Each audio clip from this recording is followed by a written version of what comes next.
Yeah, up to my knees. Holy shit.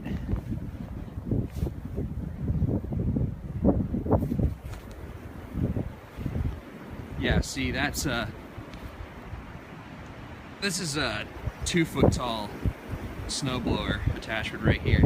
And it's above the top of that. And then Subaru and the Volvo, that Volvo's about 3.5 foot tall. Goes there. It's just drifting right up and over it. Hey, the van's completely clean though. Holy shit. And there is just, yeah, you can see right there.